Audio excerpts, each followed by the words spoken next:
Hello, good morning children. Now, today I am going to start first chapter The Flower School from literature book. Today we will read the poem The Flower School. It is composed by Rabindranath Tagore. It is very beautiful poem based on nature.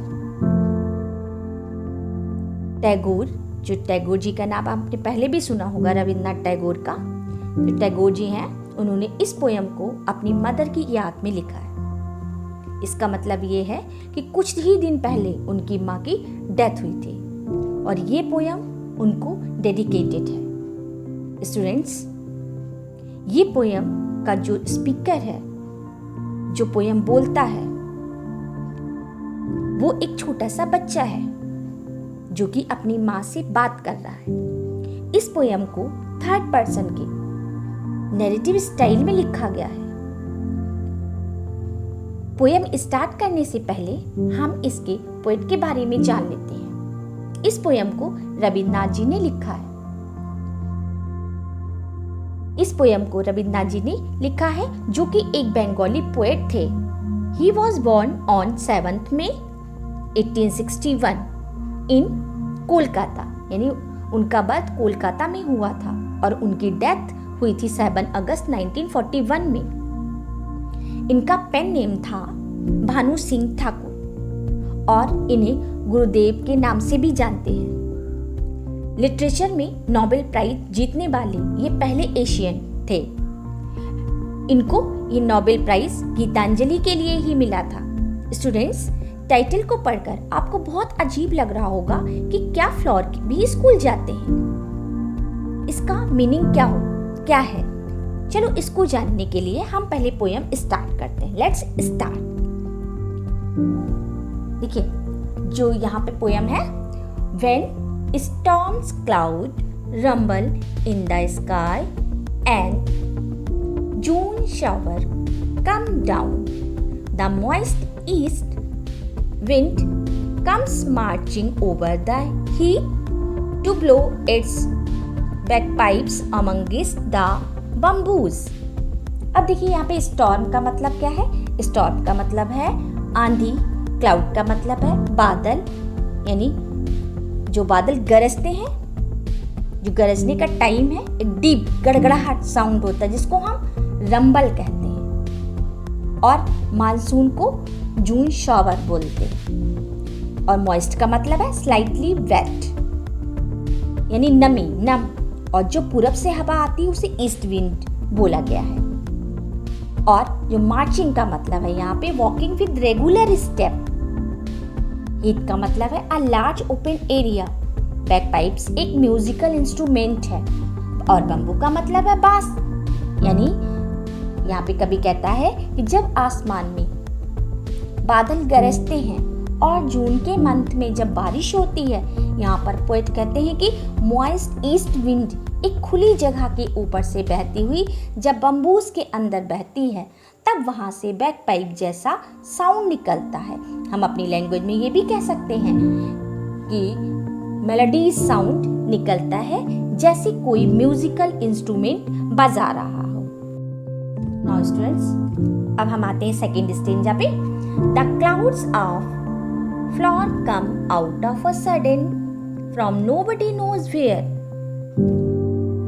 and dance upon the grass in wild glee. Mother, I really think the flowers go to school underground. In this stanza, जो small baby है, जो narrate कर रहा है poem को, वो कहता है इस समय क्या होता है कि बहुत सारी फ्लावर्स अचानक यानी सडनली बाहर आ जाते हैं। किसी को भी नहीं पता कि कहां से आए हैं और वो सब बाहर आकर क्या करते हैं? घास के ऊपर डांस करते हैं, यानी dance upon the grass in wild Glee. यानी वाइल्ड ग्ली का मतलब होता है वेरी एक्साइटेड। वो बहुत एक्साइट होकर के डांस करते हैं। और यहाँ पे जो पोयम का स्पीकर है वो एक बच्चा है जो अपनी माँ से बोलता है। क्या बोलता है? Mother, I really think the flower go to school underground. यानी वो अपनी माँ से कहता है कि माँ, मुझे सच में लगता है कि ये जो फ्लावर सडनली बाहर आकर घास पर नाच रहे हैं वो भी जमीन के नीचे अंडरग्राउंड स्कूल जाते हैं। ऐसा वो अपनी माँ से कहता है। They do their lesson with doors shut, and if they want to come out to play before it's time, their master makes them stand in a corner when the rains come. They have their holidays. यानी they do their lessons with doors shut. इसका मतलब है कि जो floor children है वो दरवाजे को बंद करके अपना लेसन करते हैं। यानी जो जमीन है, जमीन को डोर बोला गया है, और जो फ्लोर चिल्ड्रन है वो अंडरग्राउंड होकर अपनी पढ़ाई करते हैं।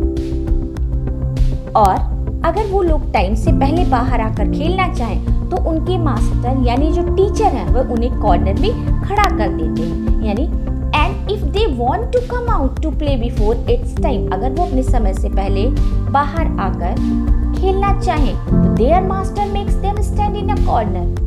फिर क्या होता है, उनके मास्टर उन्हें कॉर्नर पे खड़ा कर देते हैं।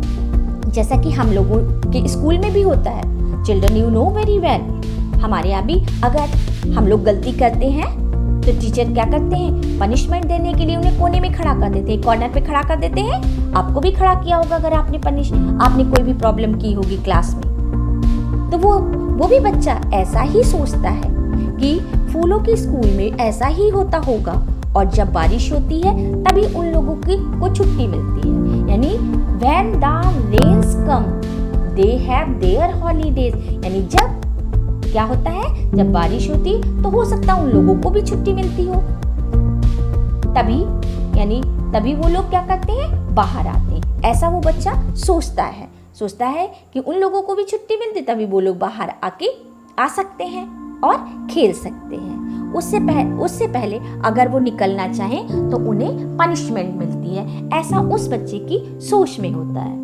Now we come on fourth stanza. Branches clash together in the forest, and the leaves rustle in the wild wind. The thunder clouds clap their giants' hand, and the flower children rush out in dresses of pink, yellow, and white. अब देखिए यहाँ पे clash का मतलब क्या है, आपको पता भी होगा।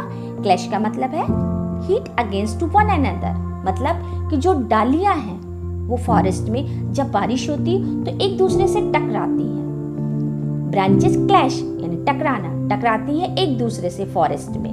एंड लीव्स रशल, और क्या होता है, जो उनकी लीव्स हैं, यानी रशल बोलते हैं जो एक टाइप का साउंड है, जब पत्ते गिरते हैं उस साउंड को बोलते हैं। तब एक सरसराहट का साउंड होता है, उसे कहते हैं रशल। यहाँ पर वाइल्ड विंड का मतलब है स्ट्रॉन्ग विंड, बहुत तेज जब हवा चलती है, पेड़ से पत्ते गिरते हैं, और उसे यहाँ पर लीव रशल बोला गया है। कहने का मतलब है जब बादल अपने बड़े बड़े हाथ से ताली मारता है तो बच्चा क्या कहता है, the thunder clouds clap their giants hand. ये बच्चा सोचता है कि जो बादल है, क्लाउड्स है, वो अपने बड़े बड़े हाथ से ताली मारते हैं। ये लाइन एक बच्चे की सोच में लिखी हुई है। ताली मारने का मतलब है कि बादल का गरजना, और उस टाइम क्या होता है, जो फूल के बच्चे हैं, यानी जो फ्लावर है, स्कूल फ्लावर है, वो कैसे हैं, पिंक, येलो और वाइट ड्रेसेस में जल्दी से बाहर निकल जाते हैं। जो बच्चे हैं, फ्लावर चिल्ड्रन हैं, वो जल्दी से बाहर निकल आते हैं। Students, again you listen. देखिए, जब बारिश होती है, यानी जब बारिश आ जाती है तो डाली क्या करती है, एक दूसरे को टकराती हैं, पेड़ से पत्ते गिरने लगते हैं, बादल गरजते हैं। उस टाइम जो फूल के बच्चे यानी फ्लावर चिल्ड्रन हैं, वो क्या करते हैं, अपनी पिंक, येलो, वाइट ड्रेसेस में क्या करते हैं, जल्दी से बाहर आ जाते हैं और क्या कहते हैं कि do you know mother, their home is in the sky where the stars are. माँ, क्या आपको पता है कि इनका घर कहाँ है और ये कहाँ से आ जाते हैं। माँ, क्या तुम जानती हो कि ये जो फूल हैं उनका घर आसमान में है, जहाँ स्टार रहते हैं। अब देखिए, हम देखते हैं last stanza. Haven't you seen how eager they are to get there? Don't you know why they are in such a hurry? Of course, I can guess to whom they raise their arms. They have their mother as I have my own. Haven't you seen how eager? यहाँ पर जो small child है, small kid है, वो बच्चा अपनी माँ से पूछता है, क्या पूछता है कि क्या माँ आपने नहीं देखा कि लोग कितना एक्साइटेड हैं? कौन लोग? वो लोग, यानी फ्लॉवर चिल्ड्रन, वो कितना एक्साइटेड हैं वहां पर पहुंचने के लिए। कहां पर पहुंचने के लिए? They are to get there. Their है स्काई से रिलेटेड, यानी वो देयर का मतलब है कहां से पहुंचने का मतलब है स्काई में। क्या आप ये नहीं जानती कि वो लोग इतना जल्दी में क्यों होते हैं? डोंट यू नो, क्या आप नहीं जानती वाई दे आर इन सच अ हरी? हरी में जल्दी में, कि वो लोग इतनी जल्दी में क्यों हैं? ऑफ कोर्स, बेशक, आई कैन गेस, मैं अनुमान लगा सकता हूँ, to whom they raise their arms, कि वो अपनी आर्म्स को क्यों उठा रहे हैं ऊपर की ओर, क्यों बढ़ाना चाहते हैं। रेज मीन्स उठाना, देयर आर्म्स अपनी आर्म्स को, कि वो अपनी आर्म्स को ऊपर क्यों उठाना चाहते हैं, क्यों उठा रहे हैं। दे हैव देयर मदर, वो अपना हाथ ऊपर की ओर इसलिए बढ़ाते हैं। उनके हाथ बढ़ाने का मतलब है कि ऊपर की ओर बढ़ाना, उनके पास भी उनकी अपनी माँ है। दे हैव देयर मदर, उनके पास अपनी माँ है, जैसा कि मेरे पास